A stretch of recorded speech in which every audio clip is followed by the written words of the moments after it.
Bismillahirrahmanirrahim. Assalamualaikum warahmatullahi wabarakatuh. Perkenalkan, saya Muhammad Ali Sidni. Sehari-hari saya dipanggil Pak Ini. Saya merupakan dosen di Fakultas Teknik Universitas Muhammadiyah Mataram. Saya bertugas di program studi teknik sipil sebagai dosen pengampu untuk mata kuliah dengan fokus bidang ilmu atau bidang keahlian di bidang keahlian sumber daya air atau teknik keahlian. Hari ini saya akan melaksanakan kegiatan pembelajaran, yaitu akan mengampu mata kuliah dengan tatap muka, ya. Jadi mata kuliah yang akan saya ampu pada hari ini akan teman-teman lihat proses kegiatan belajar mengajarnya itu adalah mata kuliah teknik sungai. Ya, mata kuliah teknik sungai itu adalah mata kuliah wajib yang ditempuh oleh mahasiswa di tingkat 3 ya atau di semester 6 dengan jumlah SKS sebanyak 2 SKS ya, dengan kode mata kuliah D1B 249B ya. Di mana mata kuliah ini merupakan mata kuliah yang masuk dalam kelompok bidang keahlian keairan ya atau sumber daya air. Mata kuliah teknik sungai memiliki 4 capaian pembelajaran lulusan atau CPL yang terkait langsung dengan mata kuliahnya. Di antaranya adalah yang pertama, yaitu mahasiswa mampu mengidentifikasi dan menganalisis permasalahan konstruksi berdasarkan prinsip-prinsip rekayasa keteknik sipilan. CPL yang kedua itu adalah mahasiswa mampu merencanakan dan menyelesaikan tugas dan pekerjaan konstruksi secara profesional dengan mendapatkan etika dan peraturan yang berlaku pada kegiatan konstruksi teknik sipil. CPL yang ketiga itu adalah mahasiswa mampu bekerja sama pada kegiatan dalam tim baik lintas disiplin ilmu dan latar belakang budaya serta adaptif terhadap perkembangan ilmu pengetahuan dan teknologi. CPL yang terakhir yaitu mahasiswa mampu mengimplementasikan pembelajaran sepanjang hayat berdasarkan prinsip-prinsip al-Islam dan kemuhammadiyahan. Adapun sub CPMK pada mata kuliah teknik sungai itu terdiri dari 6 sub CPMK. Yang pertama itu adalah mahasiswa mampu menjelaskan gambaran umum rekayasa sungai, definisi sungai, fungsi, manfaat, serta jenis-jenis sungai. Sub CPMK yang kedua itu adalah mahasiswa mampu menjelaskan wilayah sungai, daerah aliran sungai, dan aspek positif serta negatif sungai, serta faktanya di lapangan. Sub CPMK yang ketiga itu adalah mahasiswa mampu menjelaskan morfologi sungai. Sub CPMK yang keempat itu adalah mahasiswa mampu menganalisis aspek hidrologi dan hidrolika rekayasa sungai. Sub CPMK yang kelima itu adalah mahasiswa mampu memahami perencanaan bangunan-bangunan rekayasa sungai. Dan sub CPMK yang terakhir itu adalah mahasiswa mampu memahami bagaimana pengendalian banjir dan aspek ekohidrolika dalam penanganan dan perencanaan daya rusak sungai. Bobot penilaian dalam mata kuliah teknik sungai didasarkan atas sub CPMK yang sudah direncanakan sebelumnya, di mana bobot penilaian perkuliahan mata kuliah teknik sungai pada sub CPMK 1 yang menekankan bahwa mahasiswa mampu menjelaskan beberapa gambaran umum terkait rekayasa sungai, definisi sungai, fungsi, manfaat, dan jenis sungai itu adalah sebesar 5% ya. Kemudian untuk bobot penilaian mata kuliah pada sub CPMK kedua yang menekankan pada pemahaman mahasiswa untuk mampu menjelaskan wilayah sungai, daerah sungai, dan aspek positif dan negatif sungai itu diberikan bobot penilaian juga sebesar 5%. Lalu bobot penilaian pada sub CPMK ketiga yang menekankan pada kemampuan mahasiswa dalam menjelaskan bagaimana morfologi sungai itu diberikan bobot penilaian sebesar 15%. Lalu pada sub CPMK keempat yang menekankan pada mahasiswa untuk mampu menganalisis perencanaan bangunan rekayasa sungai dalam aspek hidrologi dan hidrolika diberikan bobot penilaian itu sebesar 35%. Pada sub CPMK kelima yang menekankan bahwa mahasiswa mampu nantinya memahami perencanaan bangunan rekayasa sungai ya secara komprehensif ya itu diberikan bobot penilaian sebesar 35% juga. Dan yang terakhir nanti adalah sub CPMK ke-6 yang menekankan kemampuan mahasiswa dalam memahami bagaimana pengendalian banjir dan aspek ekohidrolik dalam perencanaan daya rusak sungai, itu diberikan bobot penilaian sebesar 5%. Bahan kajian pada mata kuliah teknik sungai terdiri dari 6 bahan kajian. Di antaranya yang pertama adalah mengenai pengenalan teknik sungai, ya, di mana bahan kajian ini menekankan pada pengenalan atau gambaran umum mengenai sungai serta keberadaannya dan arah pengelolaannya seperti apa, ya, secara teknis tentunya untuk menjadi pertimbangan nantinya dalam menangani hal-hal yang berkaitan dengan pemanfaatan, pengelolaan dan penanganan sumber daya serta masalah-masalah di sungai. Kemudian ada bahan kajian yang kedua, itu berupa karakteristik sungai, di mana bahan kajian ini menekankan pada bagaimana melihat jenis-jenis sungai, tipikal sungai, fungsi beberapa bagian-bagian dari sungai, kemudian bagian-bagian sungai tentunya, geometri sungai, kemudian morfologi sungai, ya, dan hal-hal yang nantinya berkaitan dengan karakteristik sungai untuk acuan dalam melakukan perencanaan teknik sungai atau rekayasa sungai. Lalu bahan kajian ketiga ini berkaitan dengan hidrolika aliran sungai yang menekankan bahwa bagaimana nanti karakteristik aliran yang terjadi, kecepatan aliran, kemudian jenis aliran, energi yang dihasilkan, lalu bagaimana nanti interaksi aliran dengan bagian-bagian sungai atau elemen-elemen sungai dalamnya, sehingga akan menjadi acuan juga dalam perencanaan rekayasa sungai. Lalu ada bahan kajian keempat berupa hidrologi sungai yang menekankan kepada fokus untuk melihat bagaimana kuantitas aliran sungai yang akan menjadi acuan untuk nanti menentukan berapa besar debit banjir rancangan, ya, hujan rancangan, yang tentunya juga akan menjadi acuan untuk melakukan perencanaan rekayasa sungai. Selanjutnya adalah bahan kajian kelima, itu di sini adalah berupa perancangan bangunan rekayasa sungai atau bangunan pengaman sungai yang akan menekankan kepada melihat dulu masalah-masalah sungai yang mungkin terjadi seperti apa, arah-arah pengolahan sungai yang bisa dilakukan apa, lalu bangunan-bangunan sungai yang terkait dengan masalah-masalah dan arah-arah pengolahan tadi itu apa, ya. Dan di sini juga akan ditekankan pada bagaimana menganalisa, merencanakan, menghitung secara teknis untuk merancang bangunan-bangunan sungai, pengaman sungai atau rekayasa sungai tersebut. Yang terakhir adalah bahan kajian ke-6 yang berkaitan dengan pengelolaan dan konservasi sungai. Yang ini erat kaitannya dengan bagaimana meminimalisir, mereduksi resiko dari hal-hal yang berkaitan dengan daya rusak sungai seperti banjir, ya, kemudian erosi dan beberapa dampak-dampak negatif dari pengolahan sungai yang tidak baik tentunya. Itu yang nanti akan mengarah kepada bagaimana penerapan ekohidrolik sungai, pengendalian banjir yang struktural dan non-struktural. Referensi yang digunakan pada mata kuliah teknik sungai ini, ya, ini terdiri dari beberapa referensi, ya, yang salah satunya itu merupakan hasil dari penelitian yang dilakukan oleh saya sendiri sebagai dosen pengampu, yaitu berupa buku yang membahas mengenai teori dan dasar perencanaan untuk bangunan-bangunan air dalam rangka melakukan rekayasa sungai, ya. Itu terdata dalam pustaka menjadi ilmi MK tahun 2023 Teknik Sungai, Teori dan Dasar Perencanaan. Referensi yang lain itu dari Susro Darsono dan Tommy Naga mengenai perbaikan dan pengaturan sungai yang dipublikasi di Jakarta dengan penerbit PT Pratnya.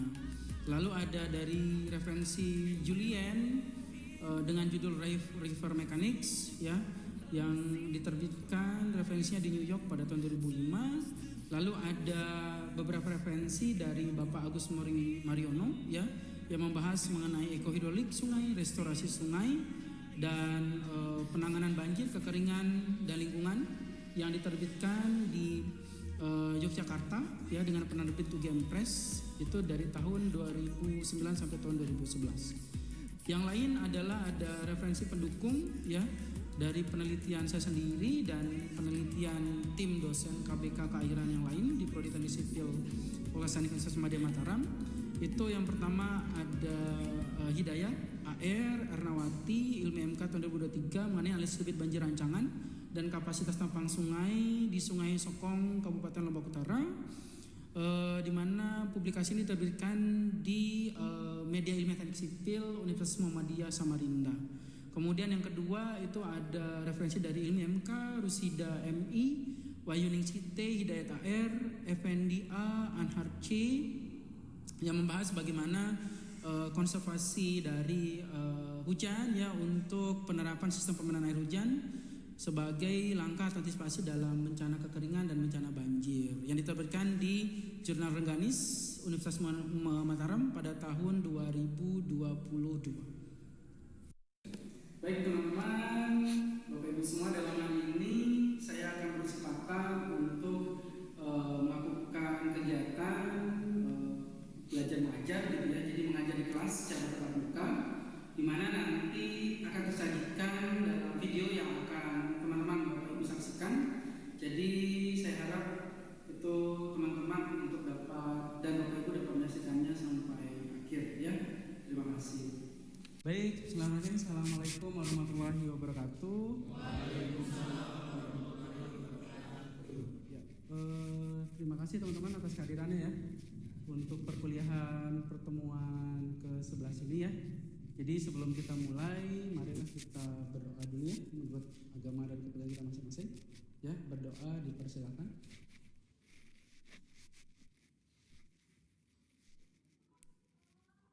Berdoa selesai.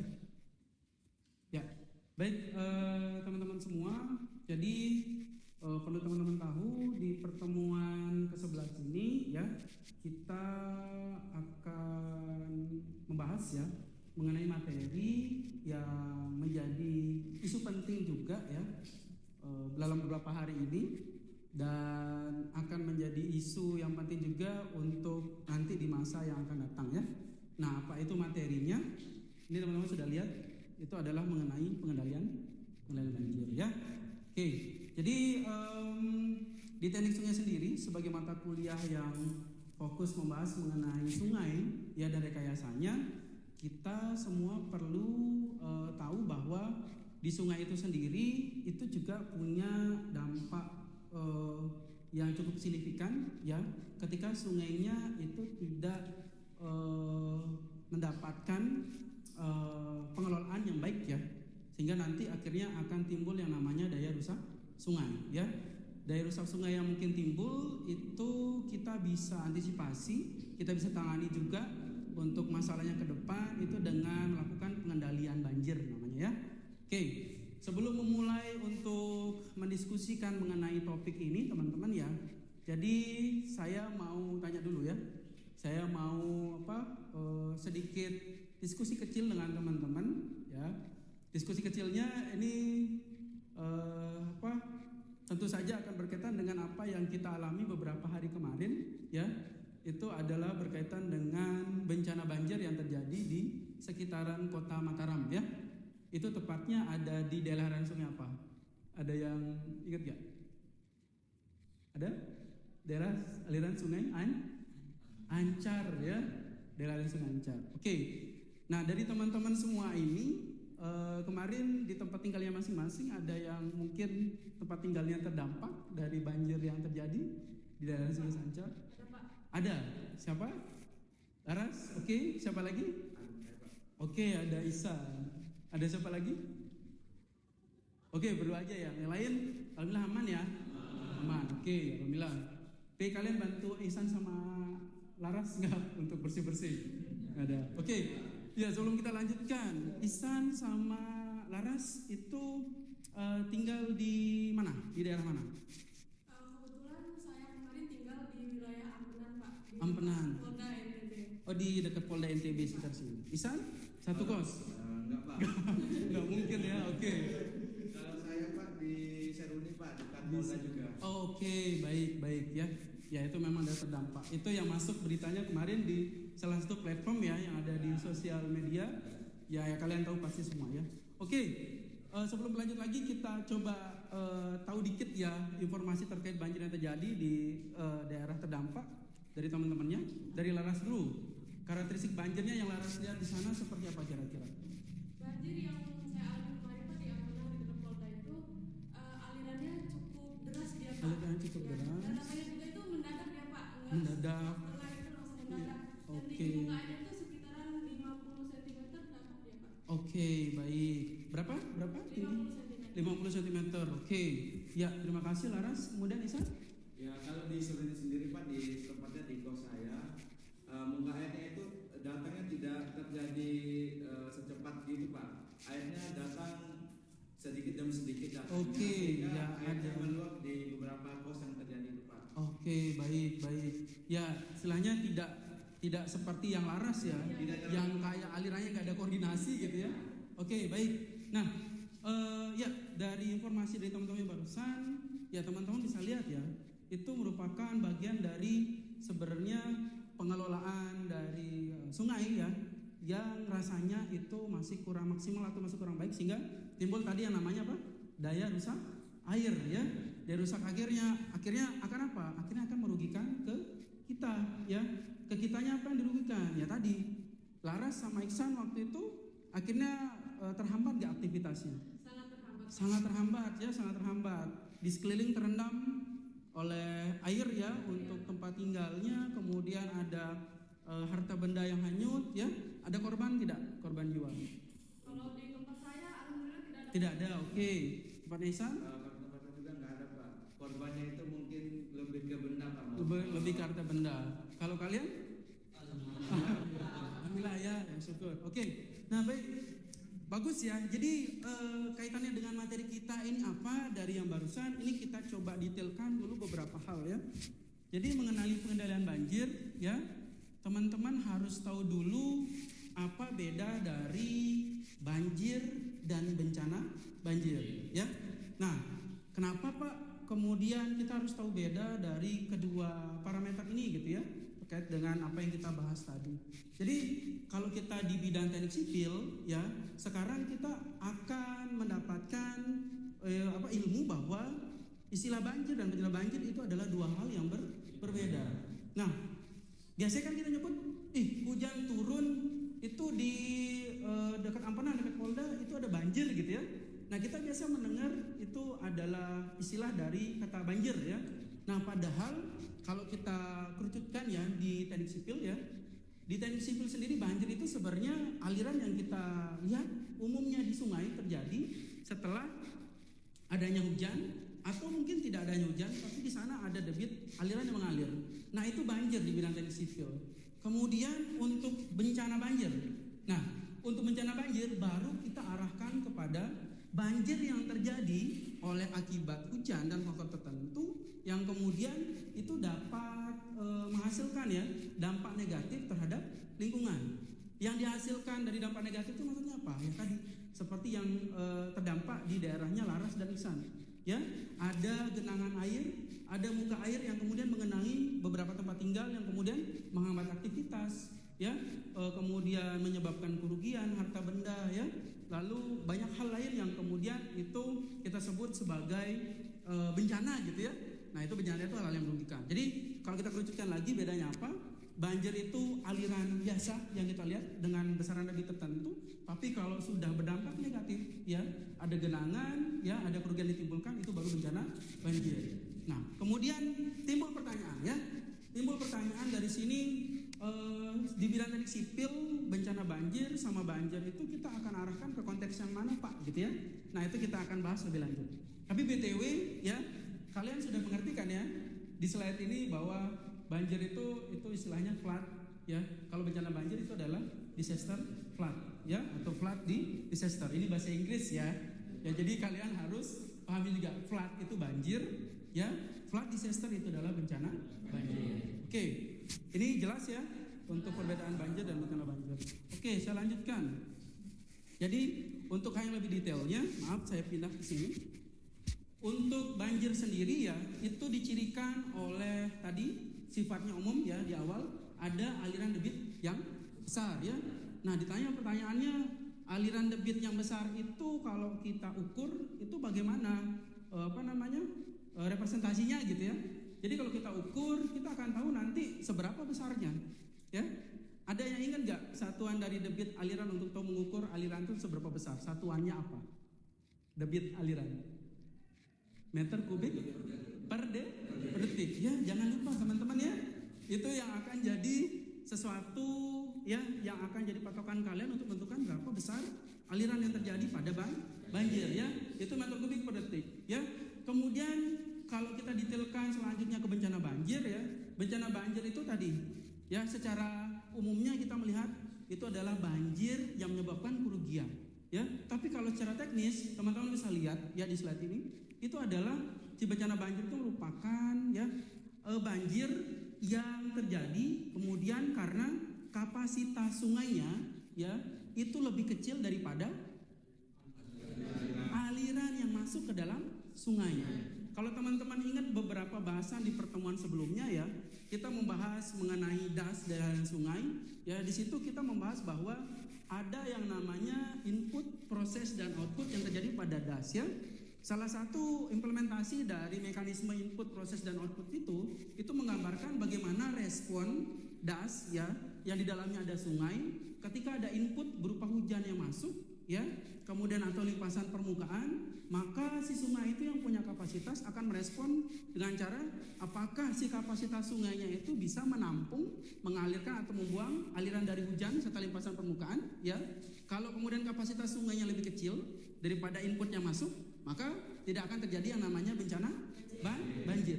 Tapi kalau kemudian sebaliknya gitu ya, kalau kapasitas sungainya itu lebih kecil dibanding dengan input yang masuk, atau sebaliknya ya, kalau sebalik biar lebih mudah, kalau inputnya lebih besar, hujan dan limpasan permukaannya lebih besar, ya limpasan permukaan lebih besar, daripada kapasitas sungainya, ya, maka yang akan terjadi adalah bencana banjir.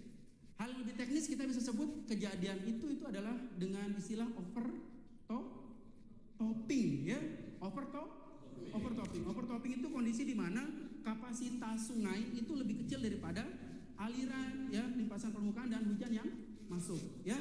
Nah, kalau itu terjadi maka air meluap, overtopping. Meluapnya bagaimana dampaknya? Ya tadi ada daerah-daerah yang tergenang, ada daerah-daerah yang kemudian tenggelam juga, ada aktivitas manusia, makhluk hidup yang terhambat, ya, ada harta benda yang kemudian hilang, dirugikan gitu ya. Nah, itu jadi kalau kita arahkan ke bidang teknik sipil seperti pertanyaan di slide sebelumnya, apa yang kita kaitkan dengan dua hal ini gitu ya. Nah, dua hal yang kita kaitkan di sini adalah seperti ini sekarang. Oke, jadi kaitannya adalah kalau kita di bidang teknik sipil, kita kan umumnya akan mengarah kepada perencanaan dan pelaksanaan bangunan air ya, untuk kebermanfaatan di bidang sipil ya.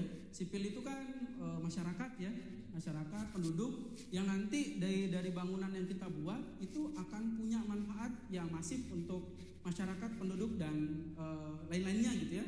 Nah, kaitannya dengan banjir apa?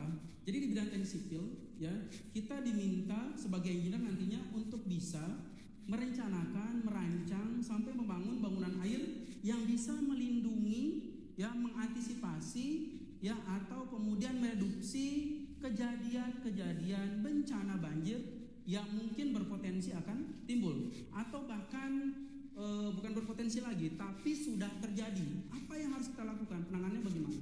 Gitu ya? Nah, untuk mengarah ke sana apa yang dilakukan? Kita pertama harus mengarahkan dulu bagaimana pengetahuan kita terhadap faktor-faktor penyebab banjir yang umumnya terjadi ya. Nah, faktor-faktor ini akan kita coba diskusikan sedikit sekarang ya. Nah, saya kembalikan ke konteks kita di awal tadi ya, mengenai isu yang beberapa hari yang kemarin kita sudah betul-betul rasakan semua. Ada hujan yang terjadi di 6 Juli 2025, hujannya cukup lama ya, kemudian kedalamannya cukup besar ya, atau kita sebut intensitasnya cukup besar di situ. Di situ kemudian output yang terjadi akhirnya ada beberapa bencana banjir yang terjadi di titik-titik yang ada di Kota Mataram ya. Salah satu, salah duanya tadi ada di tempat tinggal teman-teman kalian ya, itu Laras dan Iksan. Nah, kalian dari situ kan tentunya sebagai mahasiswa di bidang teknik sipil gitu ya, kalian harus punya insting bahwa kira-kira kenapa ya tanggal 6 Juli itu bisa terjadi bencana banjir ya. Nah, untuk diskusi awalnya saya pengen tahu dulu pengetahuan teman-teman untuk merealisasikan insting tadi. Kira-kira ada nggak yang mau berpendapat? Kira-kira penyebab banjir tanggal 6 Juli kemarin itu apa aja ya gitu. Pasti dari berita-berita kalian yang kalian tonton juga kalian akhirnya bisa sedikit menyimpulkan ya kira-kira penyebabnya. Ada yang mau kasih pendapat? Oke, silakan. Laras sebagai korbannya langsung ya. Yang pertama kapasitas sungainya itu yang terlalu kecil Pak, dia tidak dapat menampung air yang masuk. Oke. Terus kegiatan masyarakat juga untuk membuang sampah di sungai itu sangat tidak terkontrol Pak. Jadi Oke, itu juga sampah salah satu ya. faktor untuk penyebab banjir Pak. Oke, baik. Ya, selanjutnya bagus Laras. Siapa lagi? Ada yang mau pendapat? Masih banyak. Kalian utarakan aja. Sekalian jadi unak-unak kalian juga, ya. Kalian nanti. Oke, Isan, silakan. Baik, mungkin dari saya Pak, harusnya terjadinya banjir itu di sungai itu terjadinya sedimentasi yang terjadi. Sedimentasi, baik. Betul. Dan juga banyaknya sampah yang menumpuk di sungai sehingga terjadinya banjir. Oke. Itu dari saya Pak. Oke. Tambahan sedikit nih Pak, karena adanya sedimentasi dari tadi sehingga tanggul yang ada di sungai itu jadinya rusak jadinya Pak. Rusak. Oke, baik. Ya, bagus. Sebagai konteksnya kita mahasiswa, kita akademisi gitu di sini ya. Kita bisa nanti ke tempat-tempat yang rasanya minim untuk daerah resapan kawasan resapan air gitu ya. Kita bisa tanamkan pohon-pohon ya atau tanaman-tanaman yang kelak kalau kita udah tanam di situ beberapa tahun ke depan itu akan menyumbangkan lahan-lahan ya atau tanaman-tanaman yang bisa memberikan ruang untuk air bisa lebih banyak terserap ke dalam tanah, yaitu pengelolaan das contohnya. Lalu perubahan tata guna lahan ya.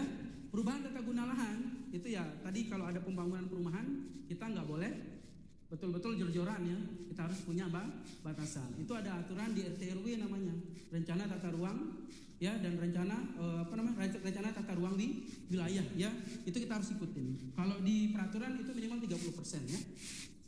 Oke. Sebentar. Oke.